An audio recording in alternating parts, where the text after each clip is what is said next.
Hello all ஒரு டேஸ்டியான chana biryani basmati rice use பண்ணி குக்கரில் எப்படி செய்கிறதுன்னு பார்க்கலாமா?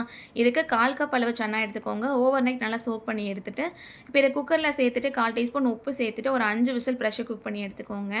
இப்போ அதே குக்கரில் 1 டீஸ்பூன் நெய், 2 டேபிள் ஸ்பூன் ஆயில் ஆட் பண்ணிக்கலாம். ஒரு பிரிஞ்சி இலை, கொஞ்சமாக கல்பாசி, ஒரு மராத்தி மொக்கு, 2 ஏலக்காய், 2 பட்டை, 3 கிராம்பு, ஒரு நட்சத்திர சோம்பு சேர்த்துருக்கேன். பொடியாக ஸ்லைஸ் பண்ண ஒரு மீடியம் சைஸ் பெரிய வெங்காயம் சேர்த்துட்டு, இடித்த இஞ்சி பூண்டு 2 டேபிள் ஸ்பூன் சேர்த்து நல்லா பச்சை வாசனை போகிற அளவுக்கு வதக்கினதுக்கப்புறம் ஒரு பச்சை மிளகாய், பொடியை கட் பண்ண புதினா, கொத்தமல்லி சேர்த்து நல்லா மிக்ஸ் பண்ணிவிட்டு, பொடியாக ஸ்லைஸ் பண்ண ஒரு மீடியம் சைஸ் தக்காளி, 1/4 டீஸ்பூன் மஞ்சள்தூள், 1/2 டீஸ்பூன் காஷ்மீர் மிளகாய்த்தூள், மல்லித்தூள், நார்மல் மிளகாய்த்தூள், 1 டீஸ்பூன் உப்பு சேர்த்துருக்கேன். பச்சை வாசனை போகிற அளவுக்கு வதக்கினதுக்கப்புறம் 2 டேபிள் ஸ்பூன் தயிர் சேர்த்துட்டு தக்காளி நல்லா மேஷ் ஆகிற அளவுக்கு வதக்கிக்கலாம்.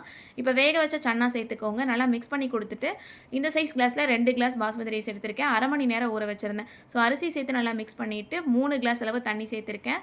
நல்லா மிக்ஸ் பண்ணி கொடுத்துட்டு மூடி போட்டு ஒரு 2 விசில் ப்ரெஷர் குக் பண்ணி எடுத்திங்கன்னா சன்னா பிரியாணி ரெடி ஆகிடும். நல்லா ப்ரெஷர் ரிலீஸ் ஆனதுக்கப்புறம் இந்த மாதிரி சைட் டிஷ்ஸ்லேருந்து மிக்ஸ் பண்ணி கொடுத்துட்டு சர்வ் பண்ணுங்கள்.